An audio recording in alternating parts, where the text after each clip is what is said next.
En esta construcción autosustentable llamada Nave Tierra funciona una escuela pública que mantiene una temperatura regular en todas sus aulas a lo largo de todo el año.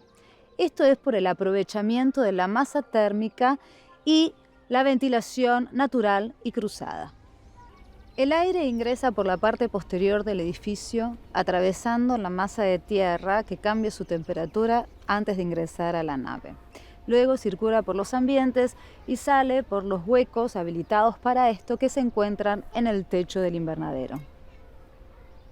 De esta manera se evita la utilización de combustibles fósiles para mantener agradable la temperatura en la escuela durante todo el año.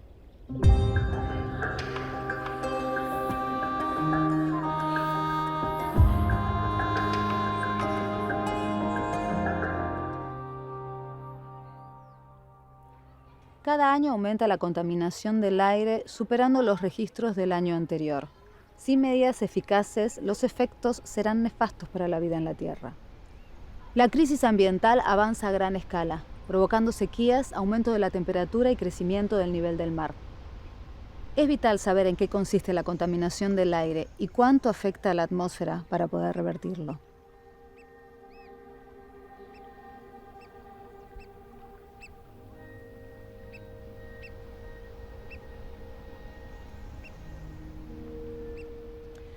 Los humedales siempre se asocian con el agua, pero su destrucción afecta de distintas maneras en el medio ambiente, porque de ellos depende el equilibrio dinámico natural. Las turberas son un tipo de humedal que se componen por musgos o plantas vasculares. No es un ecosistema muy típico en la Argentina. El 95% de estas se encuentran en Tierra del Fuego. Las turberas son uno de los mayores captores de carbono del aire.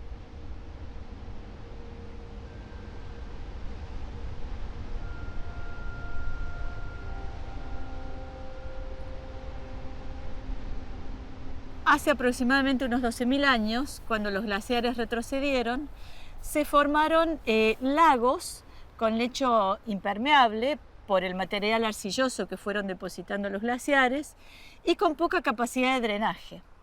Ese sedimento sobre esos lagos, a medida que se fue perdiendo el agua, ese sedimento fue el lugar donde empezaron a crecer plantas propias de ambientes acuáticos. Esas plantas empezaron a morir y sobre esas plantas fueron creciendo otras plantas a través de miles de años hasta llegar a lo que encontramos hoy, que es el musgo sphagnum que podemos ver aquí.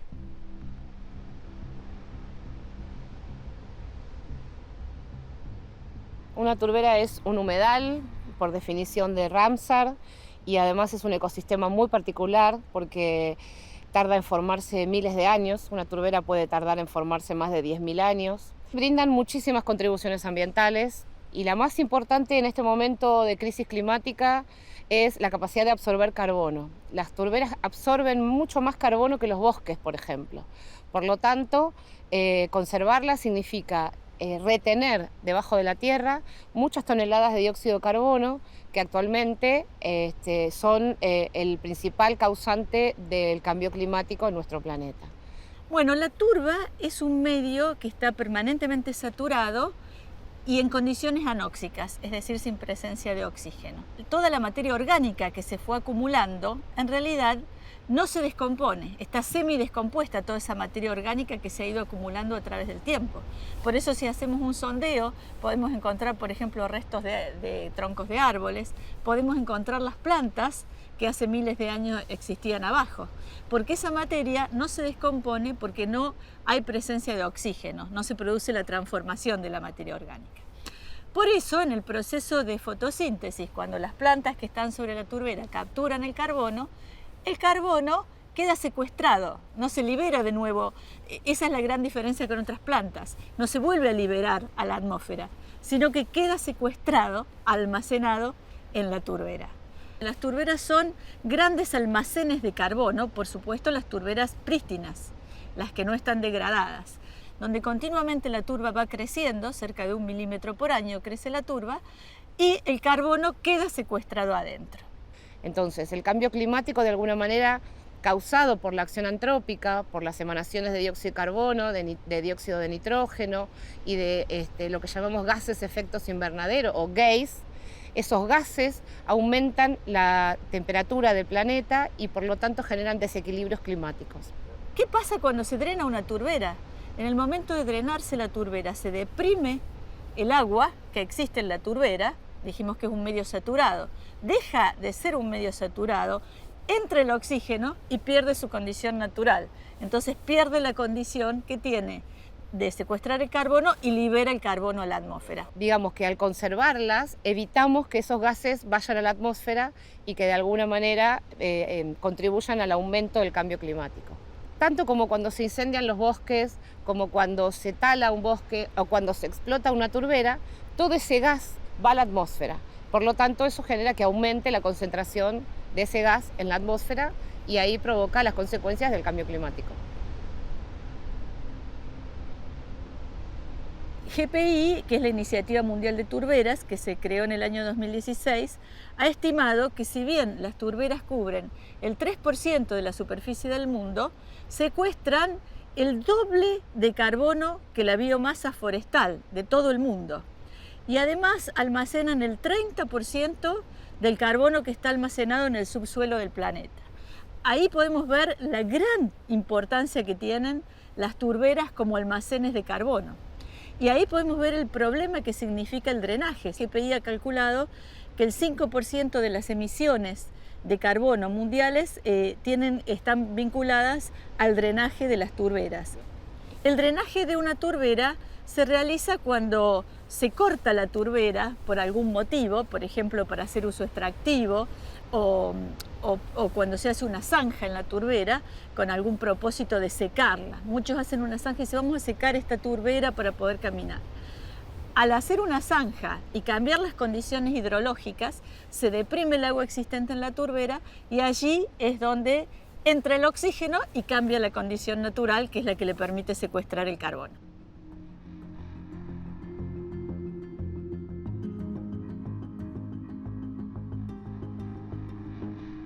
Nosotros creemos que la tendencia mundial y latinoamericana apunta a la conservación de turberas.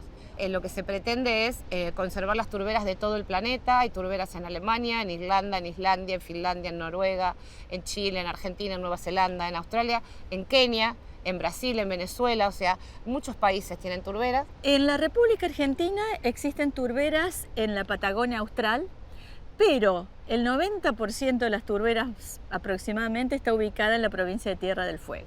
Estas turberas durante muchos años estuvieron sometidas al uso extractivo porque están incluidas en el Código de Minería como mineral de segunda categoría. Bueno, hace unos 20 años atrás se empezó a pensar en la necesidad de proteger estos humedales porque la Convención Ramsar los incluye entre los humedales. Y en nuestro país los tratados tienen jerarquía superior a las leyes. Entonces las turberas son minerales, pero primero son humedales. Así que en la provincia dijimos, bueno, ¿cómo podemos solucionar esto? A través de planificar, promover el uso racional. Para ello se realizó un proceso de ordenamiento de las turberas que duró 11 años, desde el año 2000 hasta el 2011, donde se aprobó la zonificación que se llama Ordenamiento de las Turberas de Tierra del Fuego, donde se destinan zonas al uso extractivo, principalmente al este de Tolwyn, y zonas de conservación. Hoy hay aproximadamente 38 concesiones turberas, todas están concentradas en el centro de la isla, que es en la ciudad de Tolwyn. Lo que se extrae hoy de las turberas se utiliza para floricultura y para sustrato de jardinería. O sea, no es un insumo de primera necesidad. Como siempre nosotros decimos, no estamos salvando de hambre al mundo explotando nuestras turberas. Entonces creemos que es una actividad que debería reconvertirse. Creemos que hoy el turismo en una turbera puede llegar a dejar muchos más dividendos que la explotación turbera y dejar mayor cantidad de derrame en la economía de la comunidad. Las turberas no se pueden restaurar. Las turberas son el vestigio del paso de glaciares que pasaron por acá. De hecho, en esta turbera que estamos viendo pasó un glaciar hace 10.000 años y no va a volver a pasar otro glaciar como para formar una turbera. Entonces, las turberas, así como cualquier recurso no renovable, no se restaura. No es posible volver a crear este ecosistema Por lo tanto, creemos que Argentina tiene que tomar una decisión, así como está discutiendo la ley de humedales a nivel nacional. Las turberas son humedales declaradas por la Convención de Ramsar, de la cual Argentina es parte firmante, y por lo tanto tiene que incluir las turberas en su conservación cuando apruebe la ley de humedales.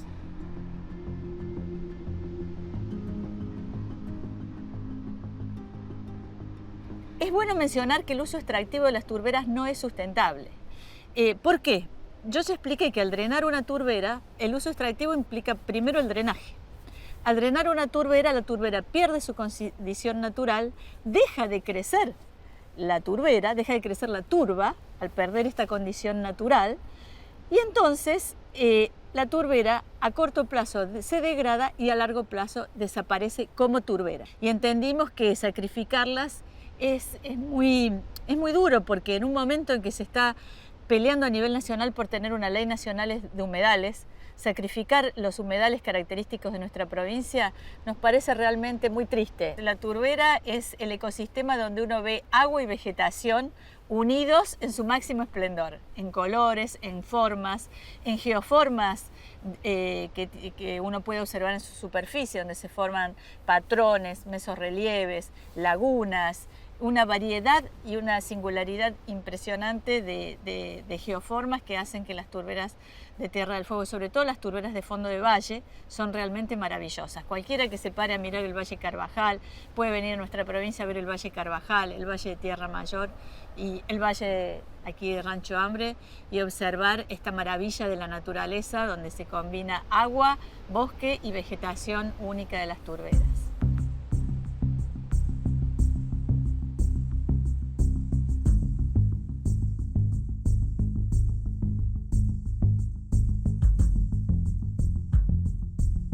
Aves, peces, reptiles, mamíferos, anfibios están en riesgo constante. 1 de cada 5 especies están en peligro de extinción y por consecuencia nosotros mismos. La ciencia estudia y alerta sobre este fenómeno socioambiental que se manifiesta en todos los rincones del planeta, en todos.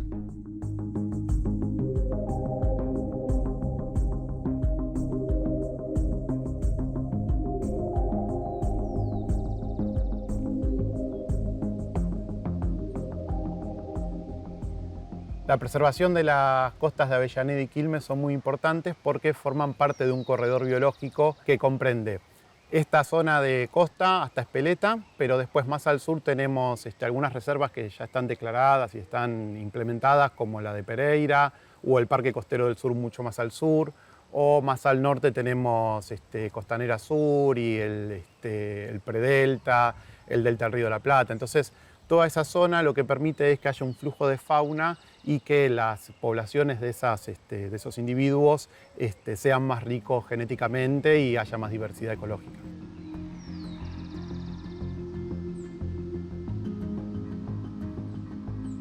La Reserva Marginal Quilmeña es una reserva que tiene una historia relacionada con la lucha de las Madres de las Torres. En esta zona se implementó el SEAMSE, el relleno sanitario del SEAMSE, durante muchos años. Se tiró mucha basura, mucha que no está debidamente informada, no sabemos muy bien qué se tiró.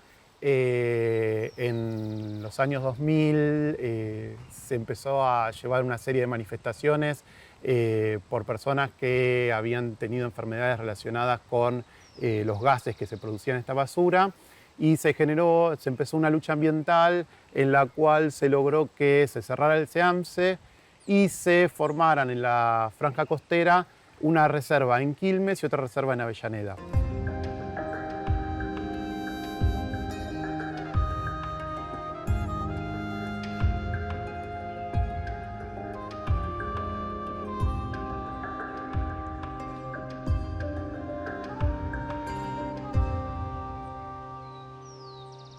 En nuestro caso, además de observar aves, nos dedicamos a la educación ambiental, hacemos algunos relevamientos de aves, publicamos artículos científicos. En nuestro COA usamos la observación de aves como excusa para hablar de educación ambiental. En general, cuando hacemos una salida de observación de aves, también hablamos de los vínculos ecológicos que hay entre las aves y la vegetación. Terminamos observando hongos, insectos. El lugar donde desarrollamos nuestra actividad es la costa del Río de la Plata de los municipios de Avellaneda y Quilmes. Es una zona muy diversa porque tiene zonas de bosque, de humedal, entonces es muy buena para observar aves porque hay muchos tipos de aves distintas que habitan distintos ambientes y también tiene una importancia ecológica sobresaliente porque da un montón de servicios ambientales a la comunidad, como evitar inundaciones, bueno, el aporte de oxígeno en contexto de cambio climático, zonas de esparcimiento. Uno llega el primer día y va a ver 50 especies distintas. Las primeras veces que veníamos, les contaba antes que había 10, 15 especies llegamos a distinguir. Hoy en día, cuando salimos, llegamos a ver 70, 80, 90. Pero eso porque fuimos aprendiendo.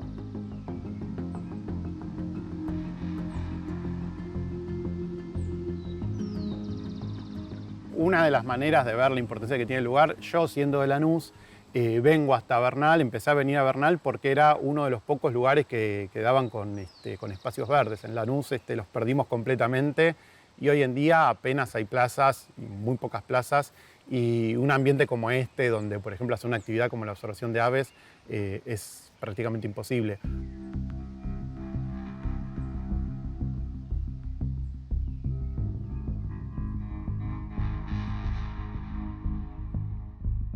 La acción humana es determinante en la manipulación de variables ambientales.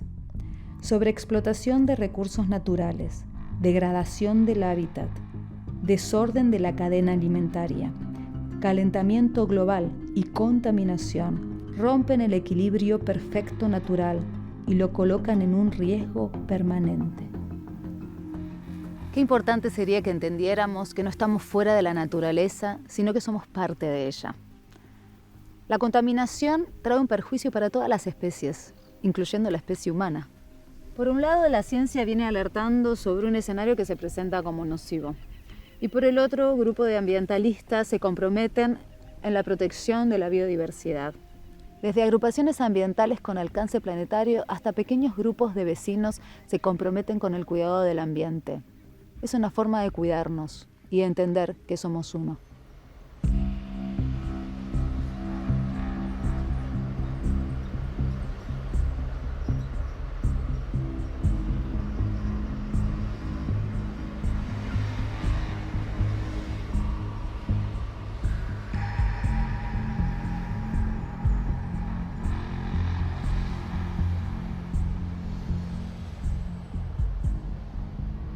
Bueno, este predio era un lugar muy lindo, muy hermoso. Era un valle de inundación. Generalmente el agua que venía de la lluvia se estancaba acá en este lugar y iba a parar al arroyo Pinazo. Nosotros con los vecinos y con mi familia íbamos al arroyo muchas veces, como hemos compartido días ahí, muy lindo. Era un lugar que tenía peces, era un lugar de mucha vegetación verde, era un lugar muy lindo.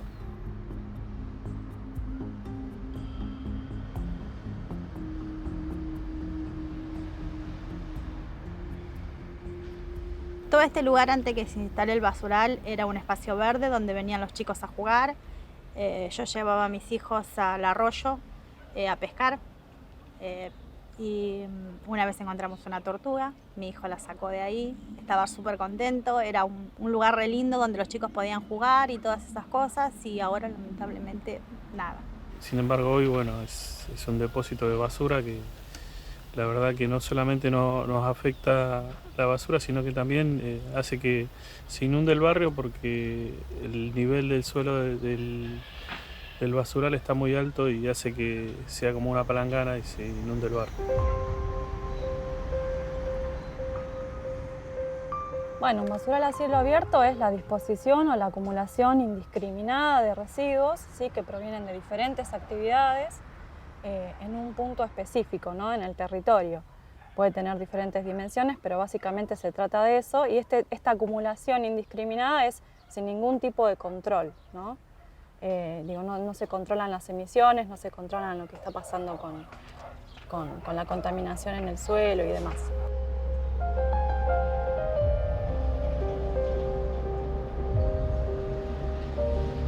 Las causas por las cuales se pueden originar los basurales a cielo abierto son diversas.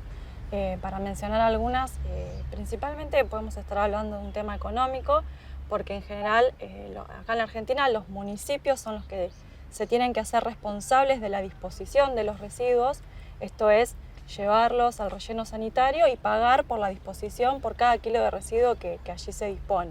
Entonces esto representa un costo, no solamente por el pago de la disposición en cuanto a cantidad de residuos, sino por el transporte también, por el traslado.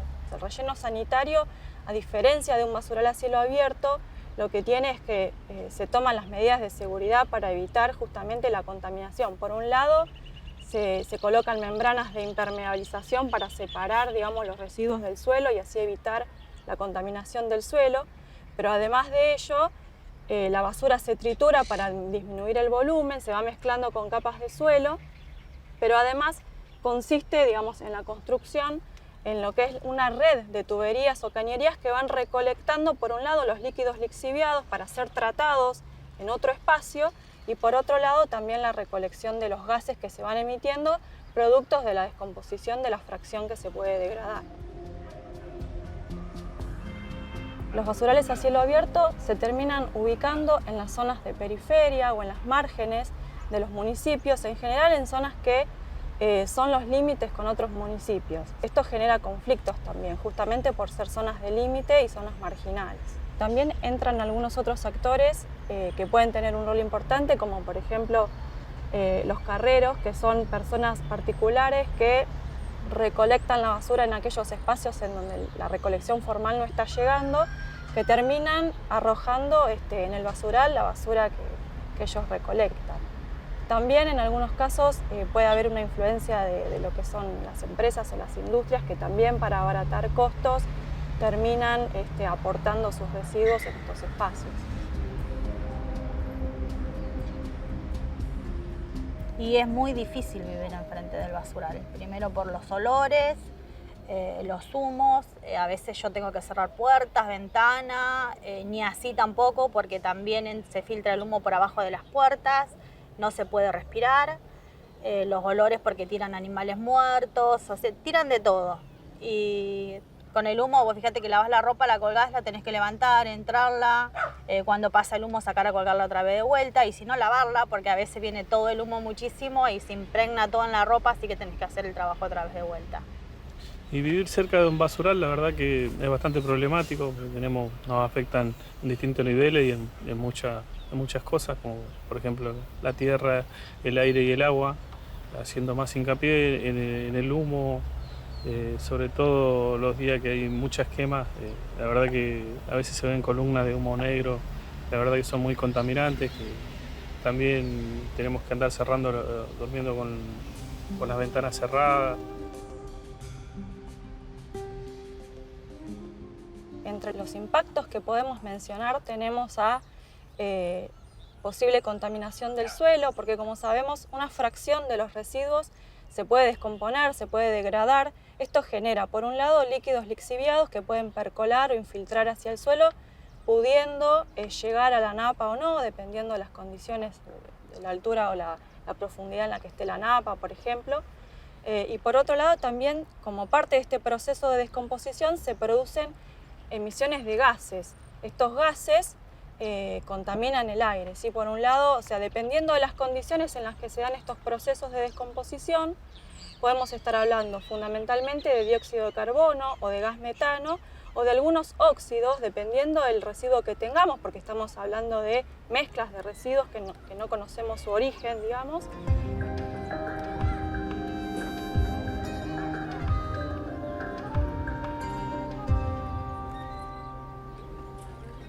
También hemos tenido gente que ha tenido erupciones y granos que vienen derivados de toda esta contaminación.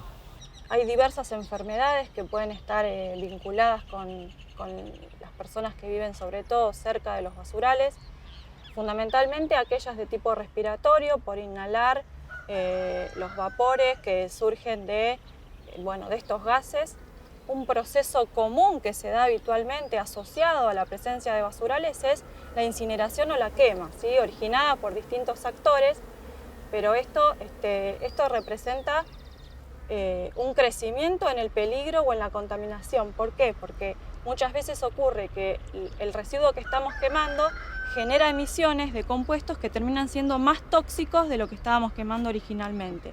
Entonces, la población que vive alrededor está expuesta a estos vapores, a estos gases, entonces las enfermedades que pueden contraer vinculado con esto pueden ser de tipo respiratorio, también de tipo cutáneo o por piel, y dependiendo de las condiciones particulares de cada lugar, también pueden llegar a ser vinculadas con el agua, por ejemplo, si se llegó a contaminar la napa y la población ingiere agua de pozo.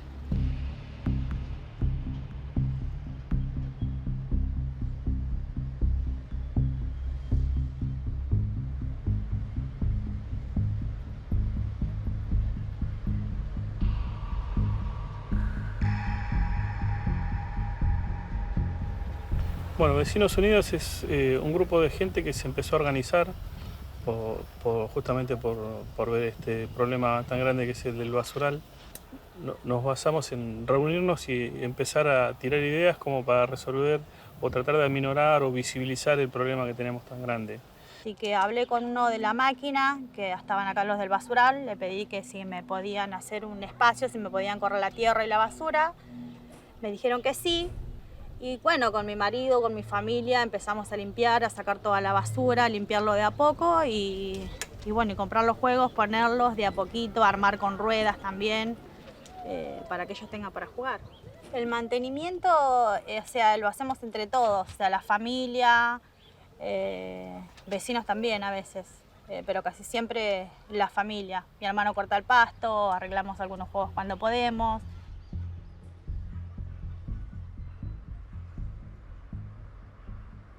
En un momento estuve pensando en irme del barrio porque la verdad que no es lindo vivir cerca de un basural.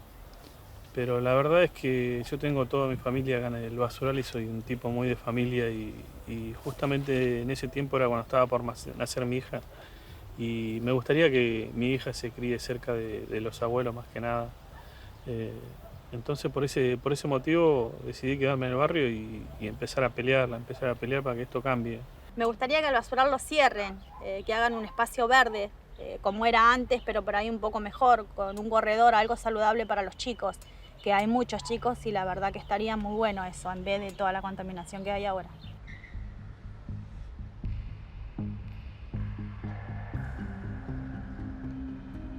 Para poder solucionar el problema de los residuos tiene que haber un aporte de cada uno de los actores que están involucrados. Por un lado, desde una primera cuestión, podemos pensar desde las empresas mismas de cómo producen los productos, pensar en cuáles son los residuos que se están generando, para que sea una verdadera gestión integral, ¿no? Por otro lado, los estados y los municipios deberían invertir primero en la concientización y en la educación ambiental en términos de los residuos. ¿Por qué es importante separar en casa? Porque de esta manera un volumen importante de los residuos pueden desviarse del circuito actual para poder ser reutilizados o reciclados.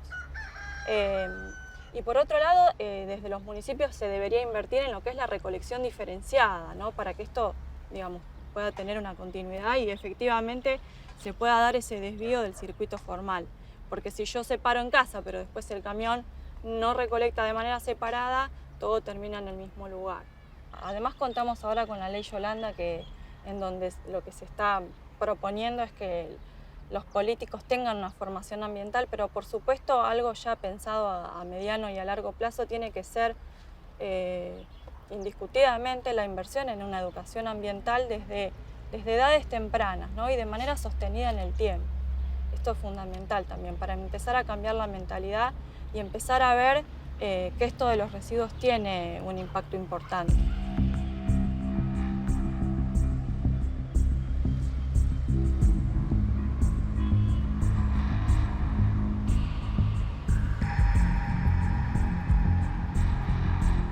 La contaminación atenta contra la comunidad.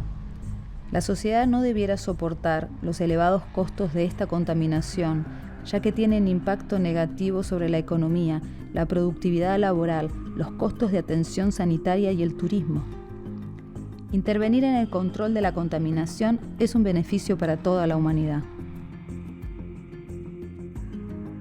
La mala calidad del aire plantea un problema en el contexto del desarrollo sostenible, en particular en las ciudades y las zonas urbanas de los países en desarrollo.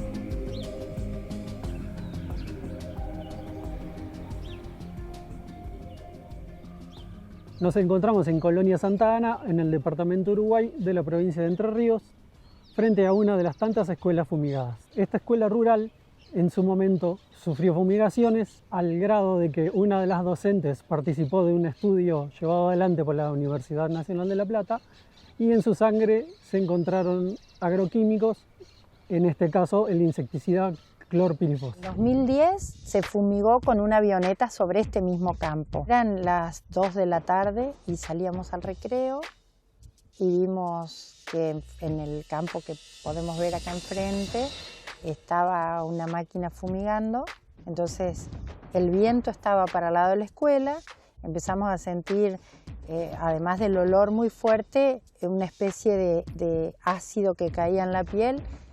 Inmediatamente llevé los nenes al aula con la otra señorita y me vine hasta acá gritando con los brazos, haciéndole señas al aplicador que deje de hacerlo.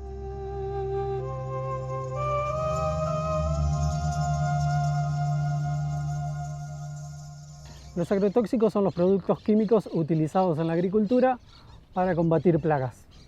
Hablamos de agrotóxicos y no de agroquímicos o pesticidas porque estos afectan a la salud humana. La contaminación producida por los agrotóxicos puede afectar a la fauna y a la flora, que no era el objetivo principal de la fumigación.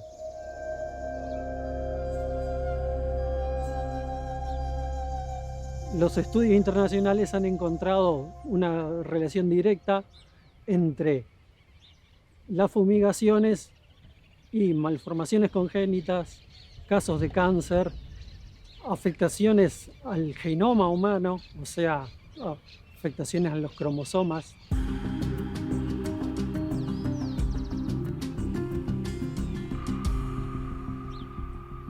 La provincia de Entre Ríos se encuentra en el corazón sojero de la Argentina. Hace unos años, el gremio docente de la provincia realizó un relevamiento de escuelas rurales y se encontró que más de 80 de estas escuelas eran víctimas de las fumigaciones, hasta 4 veces por año.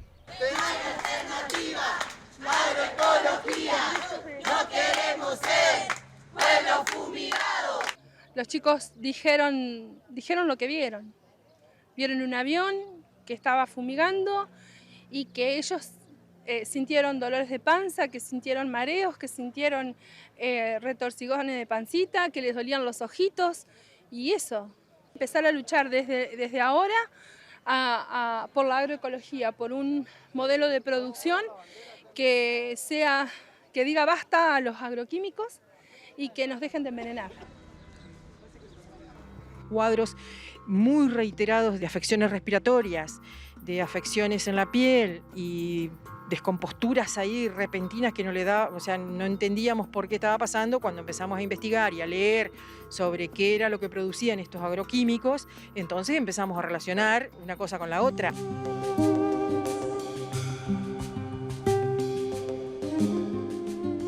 Los agrotóxicos que se utilizan en la agricultura son aplicados fumigándose sobre los campos mediante fumigación aérea o aplicación terrestre, con los llamados mosquitos, que son máquinas autopropulsadas. La deriva, que es el agrotóxico que no cae sobre el blanco, termina en el ambiente y puede dispersarse mediante varias maneras. Una de las maneras es la escorrentía superficial, que se le llama al agua que corre por el campo y puede terminar en un curso de agua, y también está la posibilidad de que termine en una napa de agua subterránea. El fragmento del agrotóxico pulverizado que no llega a su blanco termina en el aire por las propias gotas o de manera gaseosa.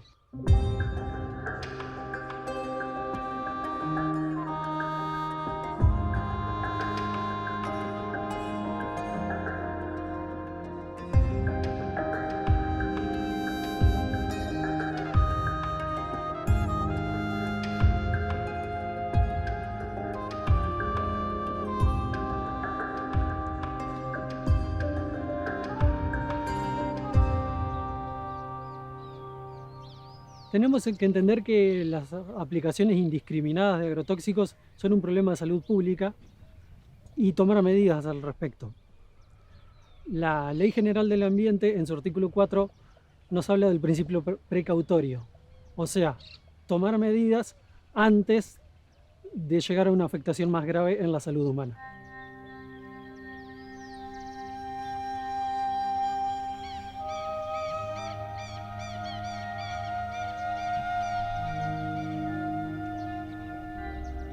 La contaminación atmosférica es un problema con consecuencias a futuro.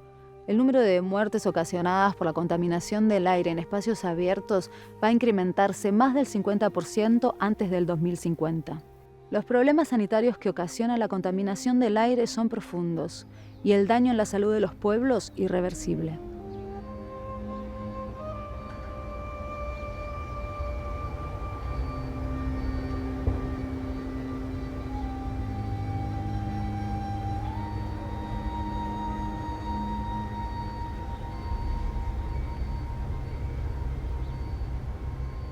Bueno, yo al tiempo de vivir acá comencé a notar un tipo de alergia en la vista y en la nariz, o sea, en el sistema respiratorio.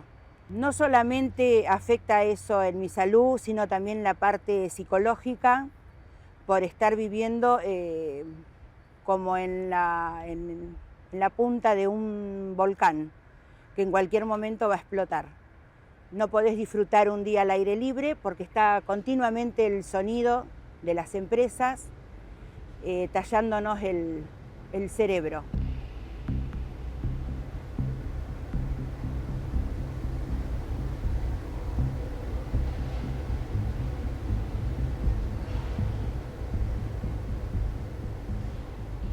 Al principio cuando vine me asustaba de noche porque el ruido era tan fuerte que yo había dejado una escalerita en el patio y me subí a la escalerita para ver qué pasaba, cómo estaba la llama. Todo eso afectó psicológicamente, emocionalmente, me afectó. Como a mí y a otros que se han ido también.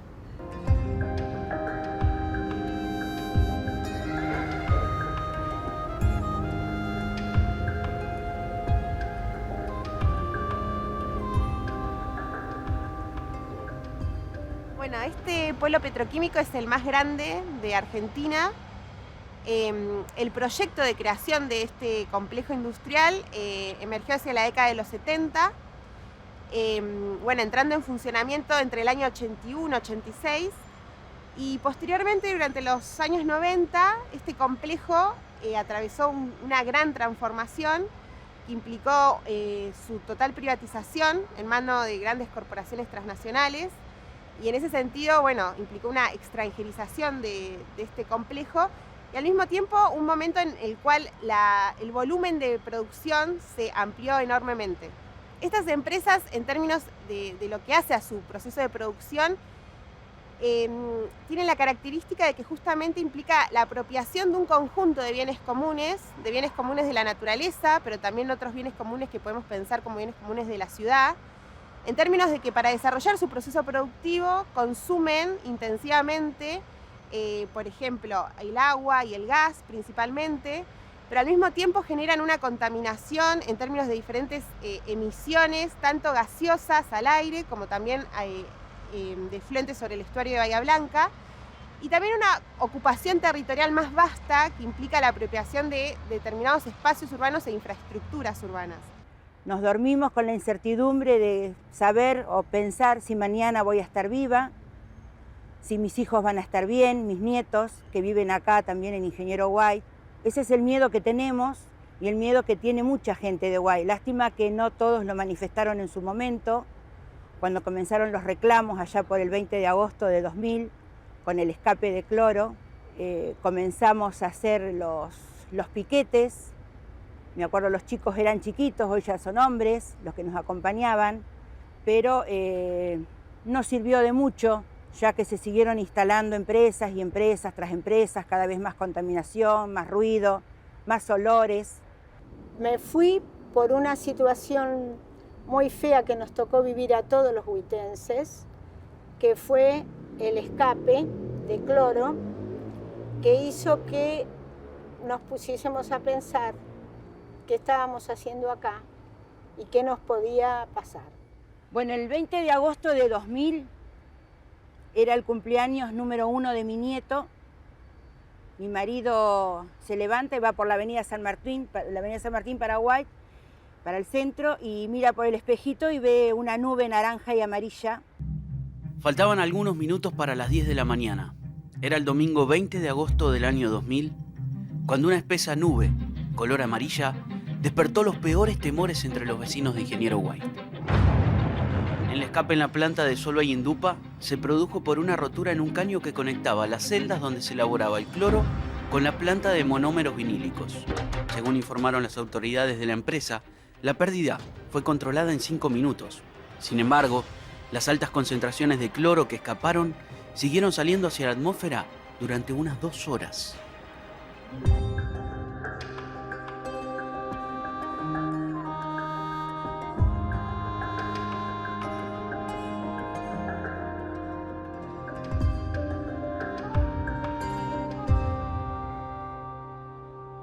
Todos, en general, acá empezamos a presentar problemas de salud serios y muy serios.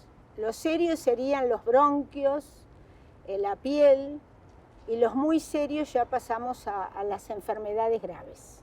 Se hizo un censo de salud y salió muy elevado el porcentaje de abortos espontáneos en la localidad y en Villa Rosas, y la cantidad de broncoespasmos que hay también en la población. Por ejemplo, ella decía que más o menos en una cuadra de 6, 7 familias, 4 o 5 tienen problemas respiratorios. Mucho problema de asma, los chicos están medicados con el PAF.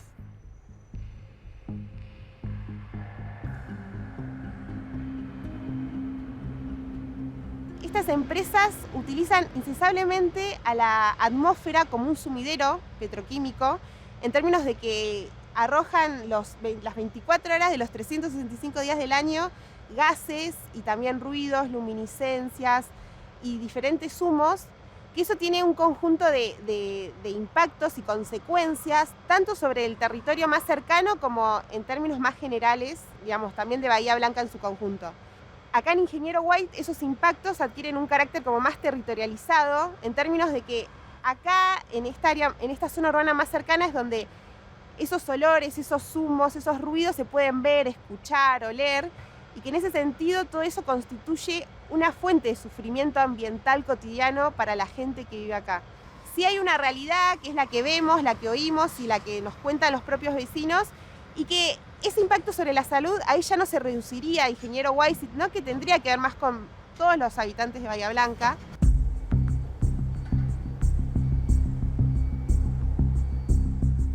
En términos de las emanaciones gaseosas del polo petroquímico, una de las más importantes es el dióxido de carbono, que justamente es uno de los principales gases de efecto invernadero y que en ese sentido actúa en el calentamiento global del planeta, y por lo cual se puede entender que el polo petroquímico tiene al mismo tiempo un impacto mayor en términos de la atmósfera, que la podemos entender como un bien común global al mismo tiempo. Cada vez que vengo para este lado lo siento, porque era un lugar donde me gustaba, porque la casa era mía y yo ahora estoy alquilando. No, lo que vendí no me alcanza ni para nada. Y es triste porque de tener una casa, y una linda casa, en un barrio que a mí me gustaba, con gente que yo quería, y en una escuela donde estaba trabajando enfrente de mi casa, ¿qué más quería? Tuve que dejar todo para irme porque la situación de la salud está primero. Mi sueño es cobrar el juicio y poder irme de acá, porque yo ya no puedo vivir más acá. Es miedo, es angustia, es estar continuamente con ese ruido, con los olores.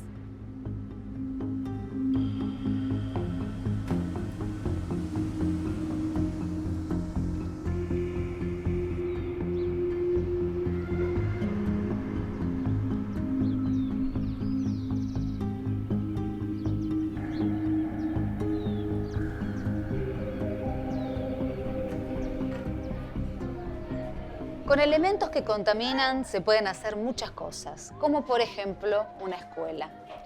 Las bases de este edificio están hechas con neumáticos, las paredes con latas de aluminio, botellas de plástico y botellas de vidrio.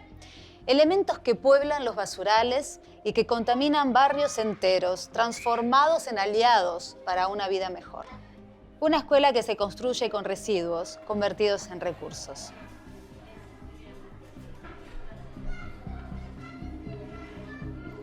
Estamos frente a una contaminación invisible que de modo imperceptible va afectando nuestra salud.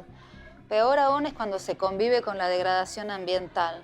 La toxicidad se hace visible, se huele, se respira.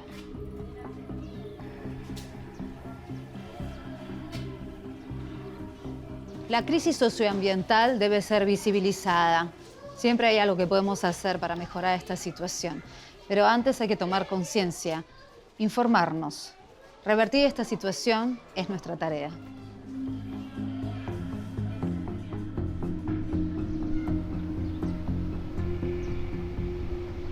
Tierra quebrada, transitar de los pies cansados, fondo del alma. Son tus ojos claros, poema y luz, y del rocío se formó tu canto y el mío.